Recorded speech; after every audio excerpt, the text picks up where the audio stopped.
কেমনে তোমায় রই বলি। নবীকে ভুলা যায়? জোরে বলুন। কেউ যদি নবীকে ভুলে যায় তাহলে সে কি নবীর উম্মত হতে পারবে?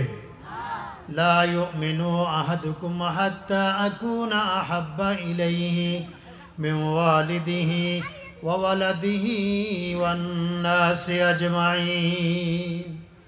নবীর প্রতি ভালোবাসা আছে না নাই? ও মদিনার বুলবুলি কেমনে তোমায় রই বলি। দিন কাটে আর রাত কাটে, দিন কাটে আর রাত কাটে, তোর বেদনার ফুল তুলি কেমনে তোমায় রই বলি। বালাগাল উলা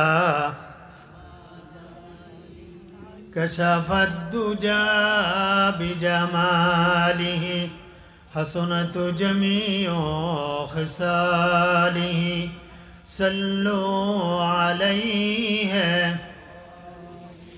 मुझे कुछ मिले याने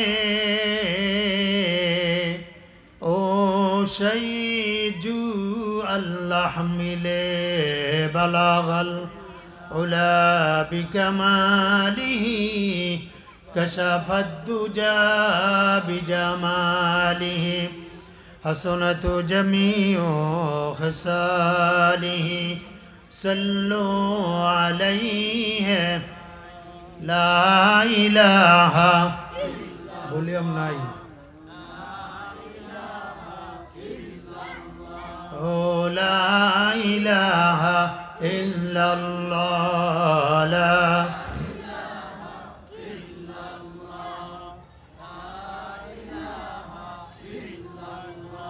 পাহাড়ে রই জরনাতে বাই ওই শোনা যাই গঞ্জনা। সবেদারি অলিরা ওই করছে নাম সাধনা। লা ইলাহা মাশাআল্লাহ লা ইলাহা ইল্লাল্লাহ জোরে লা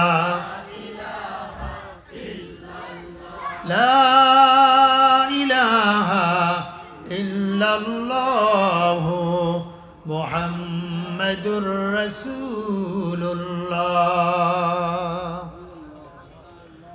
আওয়াজ দিয়ে সকলে দুরূদ পড়ছি সাল্লাল্লাহু আলাইহি ওয়াসাল্লাম। গাজীপুর জেলা গাছা প্রতিযোগিতা হয়, বিশেষ করে দৌড়ের প্রতিযোগিতা। তখন 10 জন 12 জন এক জায়গায় দাঁড়া করায়া তারপর বাঁশির মধ্যে ফু দিলে দৌড় দেয়, ঠিক না? দৌড় দেয় কি দিয়া? পা দিয়া না হাত দিয়া? পা দিয়া। এখন পায়ের সাথে কিন্তু হাতও নড়ে, নড়ে না? এই হাত নড়ে, এইভাবে নড়ে কেন? এই হাত পাকে বলে তুমি টেনশন করিও না, আমি তোমার সাথে আছি, ঠিক না? তখন কিন্তু দৌড়ের স্পিডটা আরো বেড়ে যায়, হাতের একটা শক্তি তার দৌড়ের মধ্যে থাকে। এই লোকটাই যখন আবার ওই পারে চলে গেল হাত বেঁধে, এখন যদি বলা হয় যে তুমি আবার আগের মতন দৌড় দিয়া যেখান থেকে আসছো ওইখানে যাও, এই দ্বিতীয় দৌড়টা কি আগের মতন হবে? হবে না। কেন? তার হাতে সহযোগিতা করে না। সহযোগিতা না করার কারণে প্রথমবার যে দৌড়ের একটা স্পিড ছিল, দ্বিতীয়বার দৌড়ের ওই স্পিডটা আর থাকে না। কথাটা কি সত্য না মিথ্যা? বক্তা যখন ওয়াজ করে, আনোয়ার ভাই কই যান?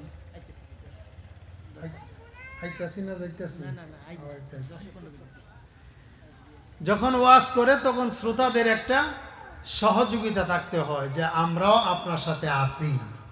কথা বলেন ঠিক কিনা? তখন পরিবেশটা আরো সুন্দর হয়। এই জন্য যখন সুবহানাল্লাহ, আলহামদুলিল্লাহ, আল্লাহু আকবার, যখন বলার সময় আসবে তখন আমরা কৃপণতা না করে জোরে সোরে বলবো ইনশাআল্লাহ। এই বলার মধ্যে সওয়াব আছে না নাই? বলেন তো আল্লাহু আকবার। এই লিল্লাহি তাকবীর আল্লাহু আকবার ধ্বনি শোনার পরে ভারতের পুলিশ পালাইতে বাধ্য হয়েছে। মুসলমানরা যখন বাংলাদেশে থেকে যখন লিল্লাহি তাকবীর দিছে আল্লাহু আকবার ধ্বনি দিছে তখন ভারতের পুলিশেরা ভয়ে পালাইছে। কথা কয় না? ঠিক না বেটি? তাহলে বোঝা গেল মুসলমানদের সবচাইতে বড় যে শক্তিশালী হাতিয়ার সেটা হলো লিল্লাহি তাকবীর। তো এই তাকবীরের মধ্যে আল্লাহু আকবার মধ্যে বলার সওয়াব আছে না নাই? বিশ্ব নবী বলেছেন দুনিয়ার জমিনে কেউ যদি আলহামদুলিল্লাহ বলেন আলহামদুলিল্লাহি তামলাউল মিজান। আল্লাহ রাসূল বলেছেন যে ব্যক্তি আলহামদুলিল্লাহ বলবে আল্লাহ তার মিজানের পাল্লা ভারী করে দিবে। এই যে সুবহানাল্লাহ বললেন, এই সুবহানাল্লাহ বলা সম্পর্কে বিশ্ব নবী বলেছেন কেউ যদি ঈমান সহকারে আল্লাহর জমিনে সুবহানাল্লাহ বলে, কেউ যদি ঈমান সহকারে সুবহানাল্লাহ আল্লাহর জমিনে ইয়াকিন আর ইখলাসের সাথে উচ্চারণ করে বলে, আল্লাহ রাসূল ইরশাদ করেছেন ওই ব্যক্তির এই যে আমলটা করলো তার কতটুকু সওয়াব হইল। বিশ্ব নবী বলেছেন ওই ব্যক্তির নামে জান্নাতের ভিতরে আল্লাহ পাক এমন একটি বৃক্ষ তৈরি করে দিবেন, ওই বৃক্ষের ছায়াটা এত লম্বা হবে একটা আরবিয়ান তেজি ঘোড়া 500 বছর পর্যন্ত দৌড়ায়া অতিক্রম করতে পারবে না। এবার বলেন সুবহানাল্লাহর আওয়াজ কি আসতে হবে না জোরা হবে? জোরা বলেন তো সুবহানাল্লাহ, আল্লাহু আকবার। এখানে আসার তৌফিক দিয়েছেন কে? হায়াতের মালিক, মৌতের মালিক। আমার আপনার দুনিয়ার জিন্দেগির হায়াত কিন্তু শেষ হয়ে যাচ্ছে। আমরা কি টের পাই? আমরা কি বুঝি? আমার আপনার জিন্দেগির হায়াত শেষ হয়ে যাচ্ছে। আমরা মনে করতেছি যে আমরা বড় হচ্ছি, দিন দিন বড় হচ্ছি, এটা আমাদের একটা ধারণা, আমাদের একটা চিন্তা। কিন্তু আসলে প্রকৃতপক্ষে দিন দিন আমরা বড় হই না, দিন দিন আমরা ছোট হইতেছি। কথা বলেন ঠিক কিনা? ডিসেম্বর মাসে একটা দিন আসে, সেই দিনটা অনেকে বলে বড় দিন, আর আমরা বলি ডিসেম্বর মাসে সবসময় দিন থাকে ছোট, ঠিক না? কিন্তু এর মধ্যে কিন্তু একটা বড় দিন পালিত হয়, হয় কি হয় না? হায় হায়, হ্যাঁ হ্যাঁ। তো এই জন্য আমাদেরকে বুঝতে হবে আমার আপনার দুনিয়ার জিন্দেগির হায়াত একটা বরফের টুকরার মতন। কিসের টুকরার মতন? আমার বন্ধুগণ, একটা বরফের টুকরা, একটা বরফের খণ্ড যখন আপনি এক জায়গায় রেখে দিবেন, যত বড় খণ্ডই থাকুক না কেন, টুকরা থাকুক না কেন, আস্তে আস্তে দেখবেন ওই বরফের খণ্ড এক সময় ফুরিয়ে যাবে, শেষ হয়ে যাবে, ওই টুকরাটা আর আপনি খুঁজে পাবেন না। আমার আপনার দুনিয়ার জিন্দেগির হায়াতটা এমন মনে করতে হবে, দুনিয়ার জিন্দেগির হায়াত কিন্তু আস্তে আস্তে ফুরিয়ে যাচ্ছে, শেষ হয়ে যাচ্ছে। আমার আপনার বাড়িতে একটা ঘড়ি আছে, ওই ঘড়িটা কিন্তু টিকটিক করে ঘুরতেছে, মিনিটের কাঁটা ঘুরে, সেকেন্ডের কাঁটা ঘুরে, ঘুরে কিনা? আমার বন্ধুগণ, যখন ওই ঘড়ির সেকেন্ডের কাঁটা ঘুরে আমরা নজর করি, দেখি এটা টিকটিক করে একটা শব্দ করে, কিন্তু না না, এই ঘড়ি আমাকে আপনাকে প্রতিনিয়ত স্মরণ করিয়ে দিচ্ছে, ও আল্লাহর গোলাম, আল্লাহর বান্দা, দুনিয়ার জমিনে আল্লাহ পাক তোমাকে যে হায়াত দিয়েছে, ওই হায়াত থেকে, তোমার দুনিয়ার জিন্দেগির হায়াত থেকে কিন্তু একটা সেকেন্ড শেষ হয়ে গেল, একটা সেকেন্ড কিন্তু বিদায় হয়ে গেল। যখন 60 সেকেন্ড চলে আসে, 60 সেকেন্ড যখন পূর্ণ হয় তখন একটা মিনিট হয়, ঠিক কিনা? এই মিনিটের ঘন্টা যখন ঘুরে তখন আমাকে আপনাকে স্মরণ করিয়ে দেয়, ও আল্লাহর গোলাম, আল্লাহর বান্দা, আল্লাহ পাক তোমাকে যে হায়াত দিয়েছেন ওই হায়াত থেকে কিন্তু একটা মিনিট শেষ হয়ে গেল। আমি আপনি বুঝি না, স্মরণ করি না, খেয়াল করি না, সময় নাই। আমি আপনি ব্যস্ত, দুনিয়ার ব্যস্ত। যখন আমার বন্ধুগণ একটা ঘন্টা অতিবাহিত হয়, এই ঘন্টা আমাকে আপনাকে স্মরণ করিয়ে দেয়, ও আল্লাহর গোলাম, আল্লাহর বান্দা, তোমার জিন্দেগির হায়াত থেকে কিন্তু একটা ঘন্টা চলে গেল, তুমি কিন্তু সাবধান হও, হুঁশিয়ার হও। যখন একটা দিন চলে যায়, এই দিনটা আমাকে আপনাকে প্রতিনিয়ত স্মরণ করিয়ে দেয়, ও আল্লাহর গোলাম, আল্লাহর বান্দা, আল্লাহ পাক তোমাকে যে হায়াত দিয়েছেন, তোমাকে যে দুনিয়ার একটা জিন্দেগির হায়াত দিয়েছেন, ওই জিন্দেগির হায়াত থেকে কিন্তু একটা দিন চলে গেল।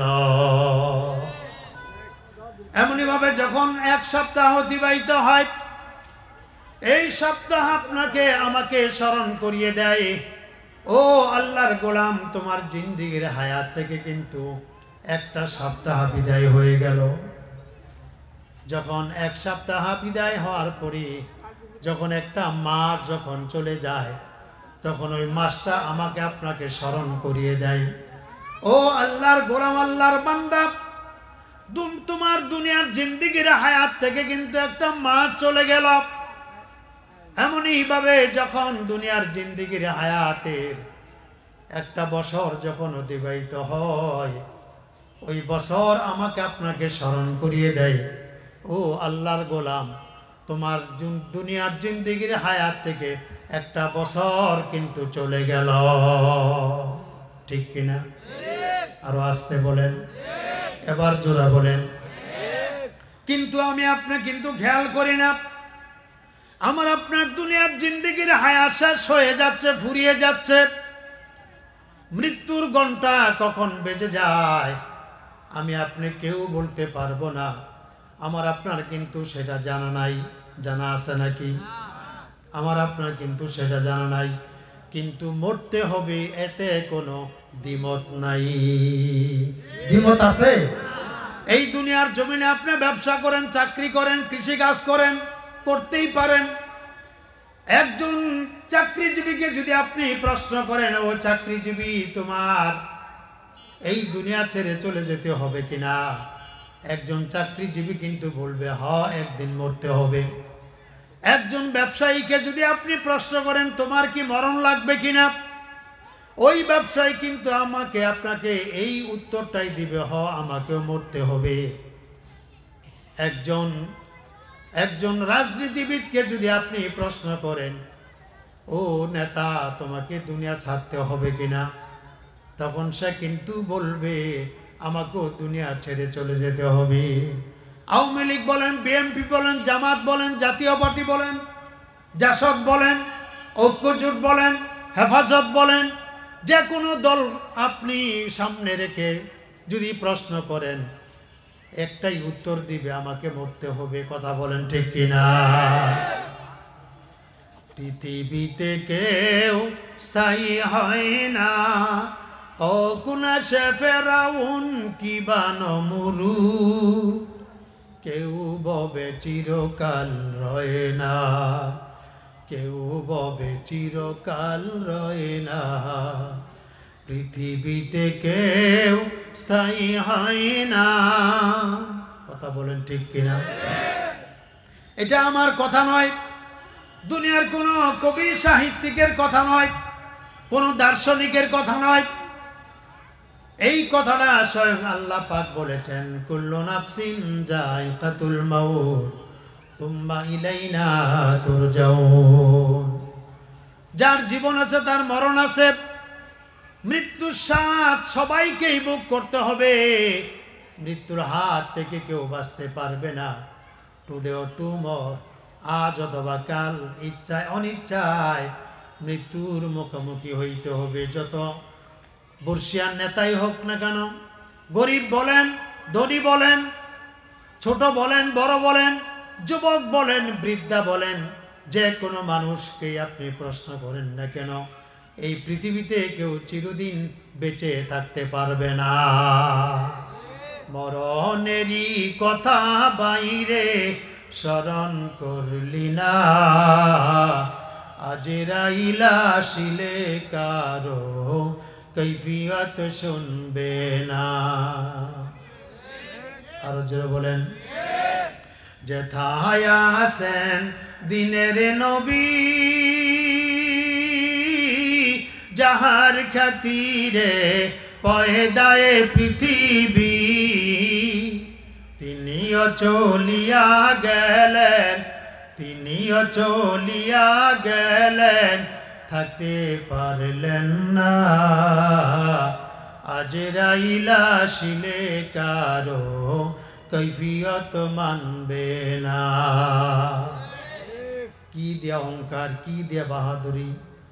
আজকে আমি আমার শরীরের অহংকার করি, আমি আমার ক্ষমতার অহংকার করি, আমি আমার সম্পদের অহংকার করি, আমি আমার যোগ্যতার অহংকার করি।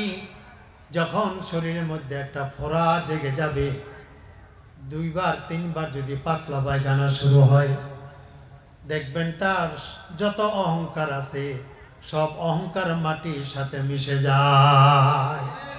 কথা বলেন ঠিক কিনা?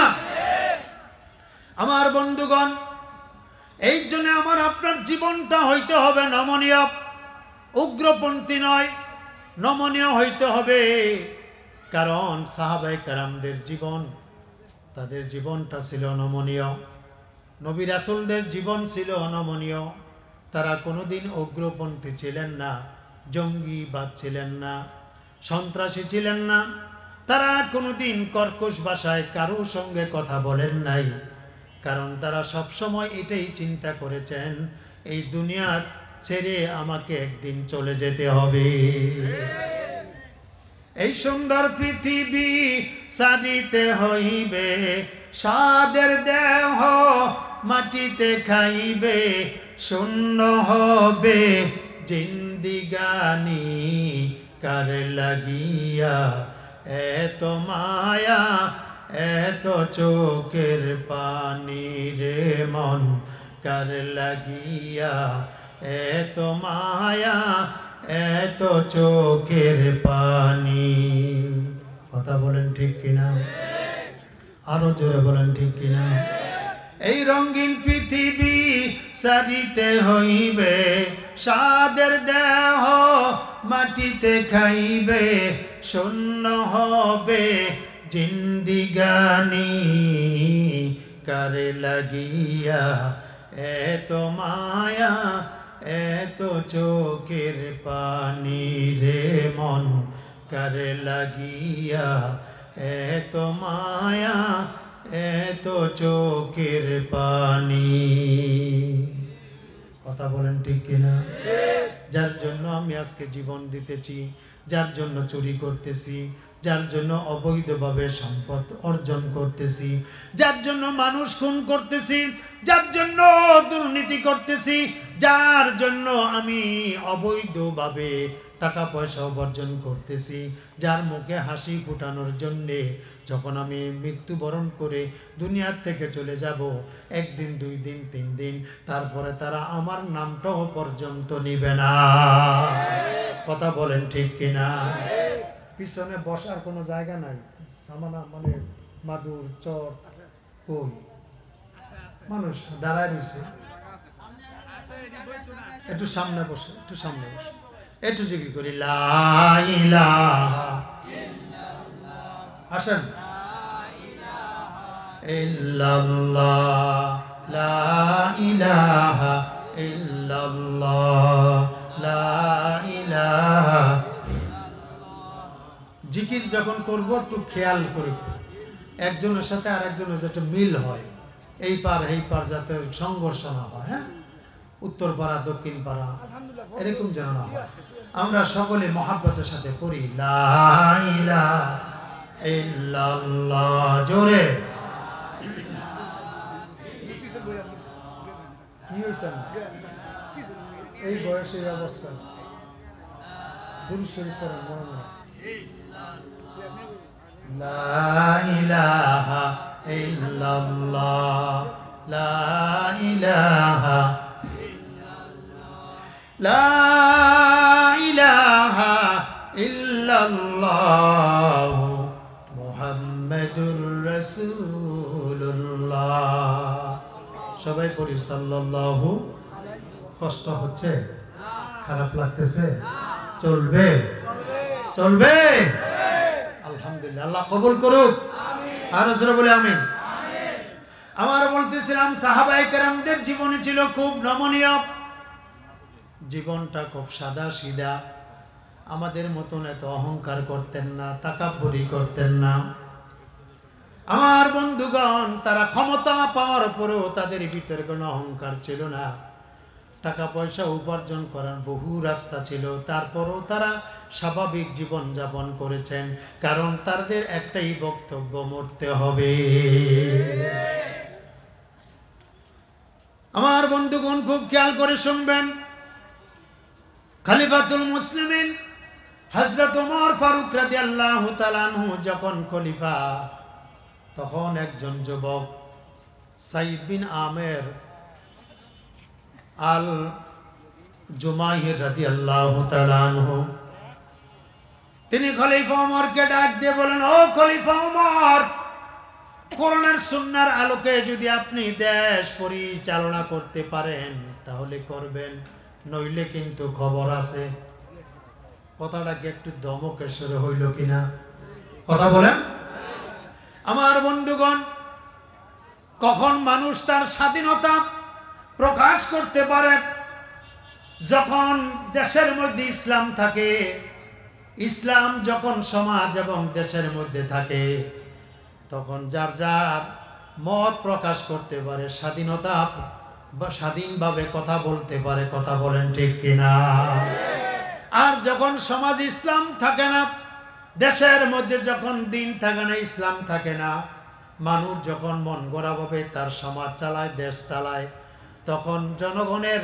স্বাধীনভাবে কথা বলার ক্ষমতা থাকে না আর মানুষ যখন এখলাস মানুষের মধ্যে যখন এখলাস থাকে মানুষ যখন সত্যবাদী থাকে মানুষের ভিতরে যখন আল্লাহর ভয় থাকে দিন থাকে ইসলাম থাকে কোরআন আর হাদিস থাকে তখন তারা সত্য কথা বলতে ভয় পায় না কথা বলেন ঠিক কিনা অর্ধ জাহানের খলিফা খলিফা ওমর এমন একজন ব্যক্তি তিনি যখন রাস্তা দিয়ে হাঁটতেন তখন ওই রাস্তা দিয়া খলিফা ওমরের ভয়ে শয়তানও হাঁটতো না সব মানুষ তার সামনে দাঁড়িয়ে কথা বলার সাহস পেত না আমার বন্ধুগণ তখন একজন যুবক দাঁড়িয়ে বলল ও খলিফা ওমর আপনি যদি কোরআন আর সুন্নাহর আলোকে দেশ চালাইতে পারেন চালান নইলে কিন্তু খবর আছে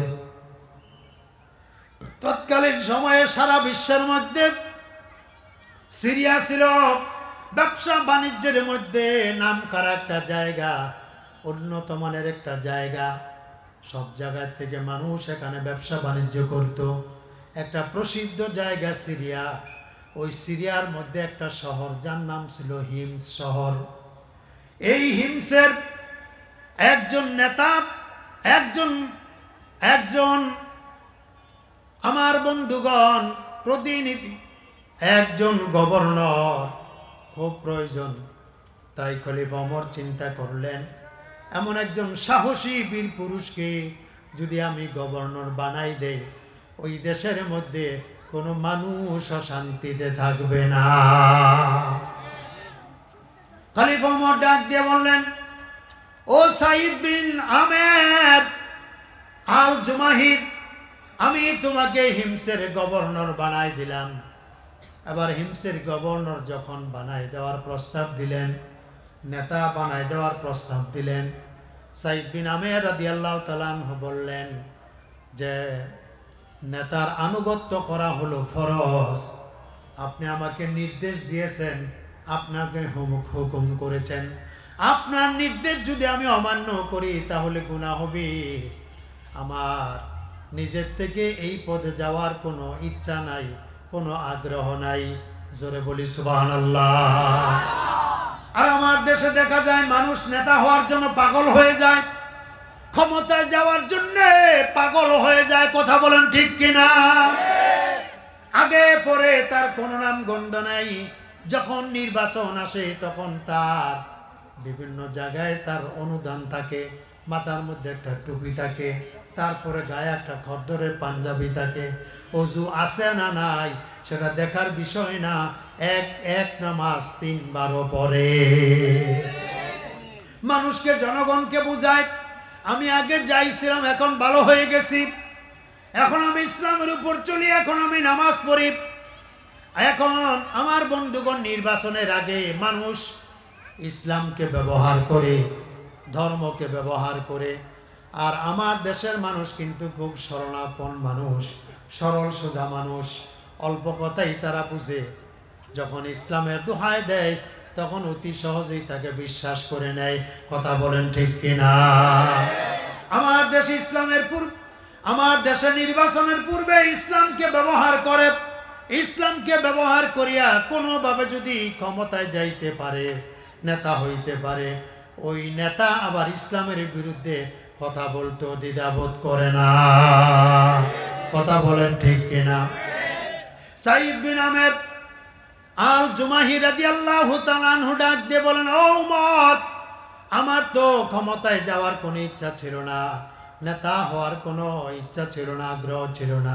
যেহেতু আপনি নেতা, আপনার আনুগত্য মেনে নেওয়া, আপনার কথা মেনে নেওয়া এটা আমাদের জন্য ফরজ। তিনি ক্ষমতায় গ্রহণ করলেন, ক্ষমতায় গেলেন। কিছুদিন যাওয়ার পরে ওই হিমসের জনগণ খলিফা ওমরের কাছে নালিশ করল। কি নালিশ করলো? 4টা অভিযোগ পেশ করলো। 1 নাম্বার অভিযোগ হলো, ও খলিফা ওমর, আপনি যে আমাদের গভর্নর দিয়ে দিলেন, ওই গভর্নরের বিরুদ্ধে 4টা অভিযোগ নিয়ে আসছি। জোরে বলেন তো কয়টা? আরো জোরে। হয় নাই? 4টা অভিযোগের মধ্যে প্রথম অভিযোগ হলো, আমাদের গভর্নর প্রতি মাসে 1 দিন অফিসে আসে না। এটা হলো 1 নাম্বার অভিযোগ। আর 2 নাম্বার অভিযোগ হলো, দিনের বেলায় পাওয়া যায়, রাতের বেলায় না তাকে পাই না। 3 নাম্বার অভিযোগ হলো, এদিক দিল রাস্তা যায় মানুষ, একটু জিকির করি লা ইলাহা, জোরে লা ইলাহা, লা ইলাহা ইল্লাল্লাহ, লা ইলাহা,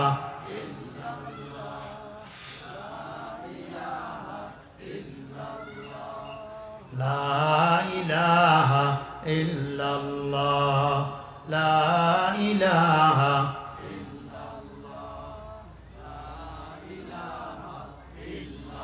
লা ইলাহা ইল্লাল্লাহ মুহাম্মাদুর রাসূলুল্লাহ। সবাই বলি সাল্লাল্লাহু। আমার বন্ধুগণ, সাইদ বিন আমের রাদিয়াল্লাহু তাআলা আনহুকে খলিফা ওমর প্রশ্ন করলেন, ও সাইদ, তোমার বিরুদ্ধে আমার কাছে কমপ্লেন আসলো, তুমি নাকি প্রতি মাসে 1 দিন অফিসে আসো না, কারণটা কি, ব্যাপারটা কি? এবার সাইদ বিন আমের আল জুমাহি রাদিয়াল্লাহু তাআলা আনহু চোখের পানি ছেড়ে দিলেন, ডাক দিয়ে বলেন, খলিফা ওমর, আমি কিন্তু হিমসের মধ্যে সবচাইতে গরিব। এই যে আমার গায়ে একটা জামা দেখতেছেন, একটা হলো লুঙ্গির মতন আর একটা হলো চাদরের মতন। একটা লুঙ্গি আর একটা চাদর, 2 টুকরা কাপড়। আমি যখন সারা মাস যখন ব্যবহার করি, মাসের শেষ দিকে এই কাপড় 2টা পরিধান করতে করতে ময়লা হয়ে যায়, দুর্গন্ধ ছুটে। মানুষের মেলায় আমি কেমনে আসব? মানুষের কাছে আসতে নিজের কাছে খুব লজ্জা মনে হয়। ও খলিফা ওমর, এই জন্য মাসের শেষ সপ্তাহে শুক্রবার সকালবেলা নিচের যে কাপড়টা লুঙ্গিটা, যেটা আমি লুঙ্গি হিসাবে ব্যবহার করি, ওই কাপড়টা আমি পরিধান করি। ওই কাপড়টা আমি পরিধান করি। গায়ে যেই কাপড়টা দেই, যেই টুকরাটা, ওই টুকরাটা আমি ধৌত করে দেই। ধৌত করিয়া রৌদ্রের মধ্যে শুকাইতে দেই। যখন ওটা শুকিয়ে যায়, ওইটা আবার আমি লুঙ্গির মতন ব্যবহার করি। লুঙ্গির মতন ব্যবহার করিয়া যেটা আমার পরনে ছিল, সেটা আমি ধৌত করি। ধৌত করিয়া রৌদ্রের মধ্যে শুকাইতে দেই। শুকাইতে দেওয়ার পরে যখন সেটা শুকায়, আমি সেটা চাদরের মতন ব্যবহার করি। জুমার নামাজ পড়তে যাই। জুমার নামাজ শেষ করিয়া অফিসে যাই একটু দেরিতে। আমার বন্ধুগণ, হিমসের গভর্নর সাইদ বিন আমের, আল্লাহ নবীর সাহাবী, আমার বন্ধুগণ, তিনি তো একটা ধনী রাষ্ট্রের একজন গভর্নর ছিলেন। ইচ্ছা করলে তিনি 2 হাতে কামাইতে পারতেন, কিন্তু সেটা তিনি করেন নাই। তিনি সাদা সিধা জীবনযাপন করেছেন, আর মৃত্যুর কথা বেশি বেশি করে স্মরণ করেছেন। জোরে বলি সুবহানাল্লাহ।